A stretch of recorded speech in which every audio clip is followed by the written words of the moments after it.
was one Jeep. Ride it on the beach. You know, that whole scenario. Take the top off and do that whole thing. And so I found TJ was in my price range. Brought her home. Started looking up Jeep stuff, and I'm like, oh, there's all these red bumpers. Started to really get into the whole Jeep world. A buddy of mine asked me if I wanted to go out for a little day trail run. He had a little TJ Wrangler. That following Monday, I was down at the Jeep dealer buying one of the first 2012 Jeep Wrangler 2-doors, a little JK, that had just come out. I proceeded to go on weekend trips with those guys in that Jeep, and they were all running some older TJs. A couple of them had Samurais and things like that, Cherokee. And I found that the brand new Jeep was awesome, super reliable, but I felt like I was cheating. It was ridiculous. I felt disconnected from the experience. I made a commitment to myself that I would not proceed to cheat in a manner or not have that raw feeling. And so I went out and found myself a little TJ, a lot like the one that my buddy had. I remember pulling into the garage at the house and going out and buying a tubing bender, rolling the old welder out, and a whole bunch of raw stock metal. 3 months later, I pulled out in the Yeti. I remember the first image that I came across that actually stopped me in my track. I called BS on it. I thought it was fake. And it was this silhouette of this rad little TJ with this cute chick up on top shooting dove. She's standing on her rig with her shotgun shooting dove. Who is this and how did they come up with this image? Because it's epic. I don't know if I could put a real amount of time on that, but it had to be a handful of months of really just liking each other's posts and kind of tracking her down, seeing her on all these epic he pages. says I followed him first, but CB's story is accurate. She was private, so I remember I'm like, I'm gonna have to request to follow this chick because I'm sure there's a high demand for that. And that BS that I tried to call, it wasn't BS, it was real. That was an authentic chick living her life as authentic as possible. We grew, I think, a relationship, friendship into like long conversations talks about life, things that I dreamt of my whole life that I'd never shared with anyone. You did the same thing, and it kind of led us into something. We both felt like there was something out there waiting. We kind of agreed, let's be adventure partners. Because he's like, if you want to go on this epic thing and do that, well, I kind of want to go that way too. It seems like our paths are paralleling. Why don't we just do it together? So we started calling each other our adventure partners, and after that, it just kind of turned into more. It's true, and to this day, she is my adventure partner. We were out shortly after deciding to go full time and get rid of the home base. We shot out on a 16-state adventure in the Yeti, and we ran solo. We didn't have the trailer, and we just had one cooler, 2 crates, 2 backpacks, and a Jeep. And we found our way up to Wyoming, Utah border, and we found this epic base camp. We spent 4 days there. Yeah. And the final day when we pack up camp and it's time to roll out of there, we had been doing this one water crossing. Well, this time we wanted to get a little footage and kind of make our way out, something that we hadn't seen yet. And it was just a little bit off of what we had crossed. And next thing you know, the wheels are spinning. Next thing you know, we're sitting on our belly pan. And it went from, this is fun, to, okay, we need to take action immediately. And this bad chick jumps out, airs down the tires to nothings in this muck and telling me she's just sinking. It's plain, there's no bottom to it. Yeah, the mud went from my ankles to my knees immediately. In a few minutes. It just kept going. So we're there in the Yeti, and we are pulling all our tricks that we know. Our skill set's fully out, and we're realizing, okay, this is a silly, serious situation where we could step onto shore and be okay, but our rig can't. Well, out of nowhere, I'd say we were 25 minutes in, and a horse trailer and a Super Duty comes pulling up. Before it stops, all the passengers are unloading. One gal's running full speed and jumps into the river and starts digging. And she tells us, you need to dig because you're not getting out if you don't dig now. So we're all digging. They unhook the horse trailer, unload the horses, they back the truck up, they back up to the tow strap, hook up, and they get stuck. I kept the Jeep running. At this point, it was just the air intake that was out of the water, and it was gurgling and popping and doing all kinds of stuff, but it was running. I was in 4-low, no air in the tires.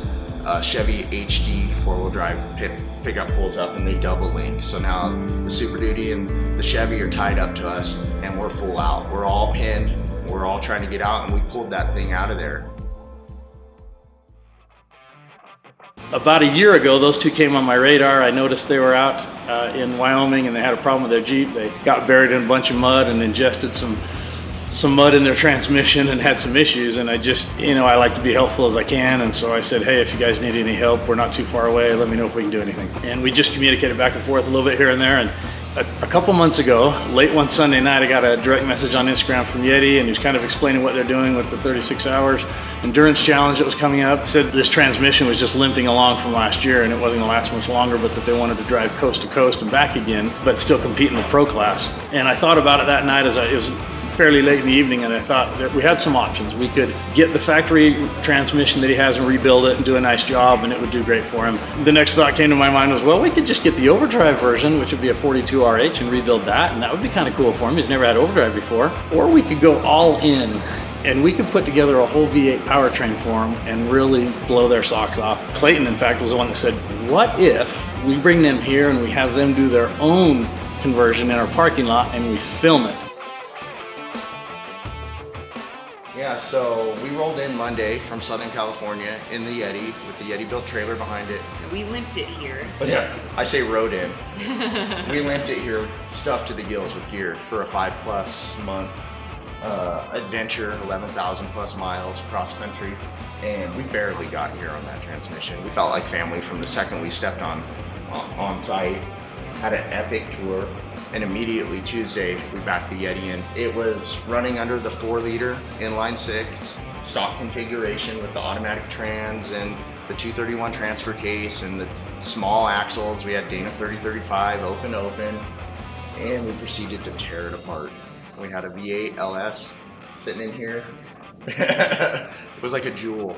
They have all the information. They know what works for what setup. We know what we do. We load our stuff, like our rigs down heavy, we wheel hard, and we oftentimes find ourselves in remote locations. So they put together a package, a kit that was very straightforward, great instructions.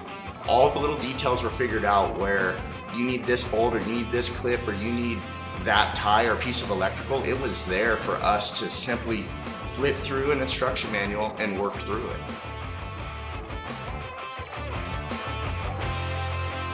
It's awesome. Talk about two people who are loving life, and honestly, their energy is contagious. We all here over the course of the past week and couple days have really become friends for life. What's interesting to me is that as they showed up, even that first day, some of that relationship was already formed. Not even meeting them, it was already there, and it's just been a really cool experience to work with them, to get to know them, and to build that friendship.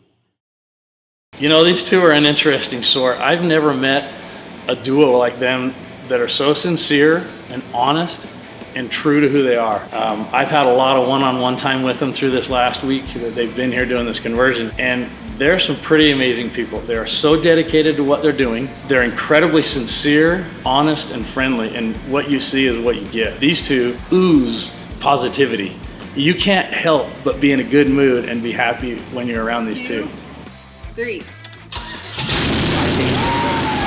Yeah. We had an LS that was running in that Jeep 5 days from backing in it.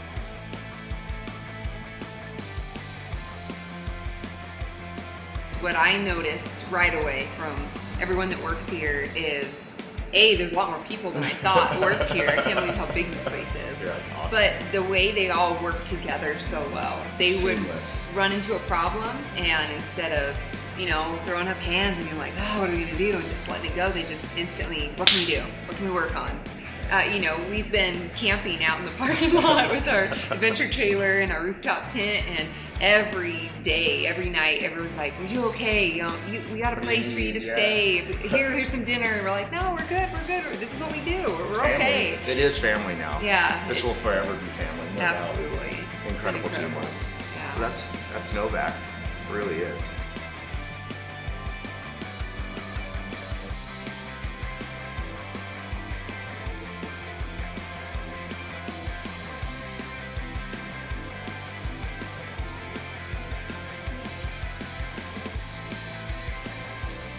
Lloyd Novak's one that started the company. He started it in Southern California as kind of he had a flat fender Jeep, wanted a V8 in it, so he did it, and then had a bunch of people reach out to him and say, hey, I heard you built a adapter to put a V8 into a Jeep, I want it, and kind of grew from there. As I understand, in 1967, he had a lot of friends that kept coming to him. He was an accomplished machinist and wanted him to make an adapter that allowed them to put a small block Chevy in their Jeep so they could go play in the sand dunes. And so he started there, and he made a bunch of different combinations that would work. And he passed away in the 90s, as I understand it, and Eric and Dewey bought the company, brought it to Utah in 99, and have been here ever since and steadily growing. We're constantly showing huge growth. And we're in the same location today where they started then. And that was back down, at that time though, we were just down in Bay 1. From there we've expanded, we now take up 7 bays. And we do a lot more than just adapters, so. And I'll be honest with you, it's just fun. It's fun to get paid to play with Jeeps, I always say.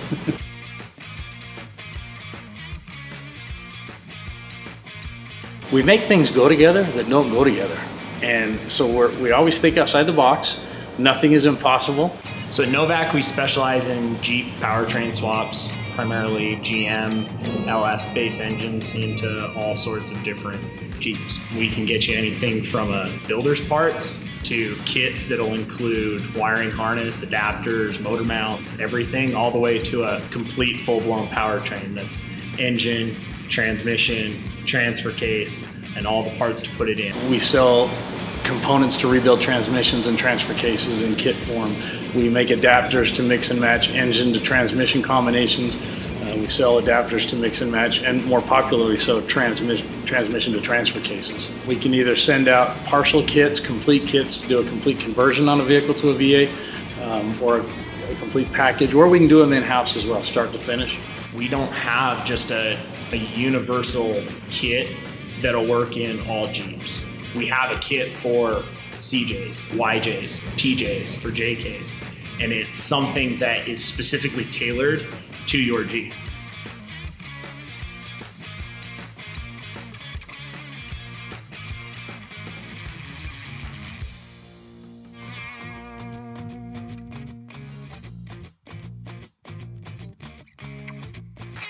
All in leading up to 36 Hours of Uwharrie in Uwharrie, North Carolina, and that's in August. We're not going for a participation award. We really aren't. We're going out there to be a contender in the pro class.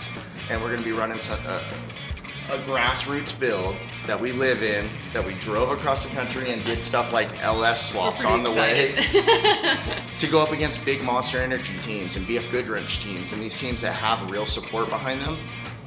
The difference is we do have support. It's just a different kind. It's a grassroots style support. So Novak's one of those brands, companies, families Part that of are, our team. yeah, team members that are really there for us, and we're excited about that. So Team adventure machine. that's it. Team That's the name of adventure our machine. team. Straight up. The beginning of the evolution of the Yeti, where I started to outfit it in a way that allowed me to live a lifestyle that I didn't know at the time, but was kind of custom built for me, and that's the life of adventure. I look at my Jeep or our rig or her rig in the trailer, whatever it is, whatever combination, a lot like I look at our lives. And I realize if you're gonna live a life of adventure a lot like a Jeep, you need to outfit it accordingly.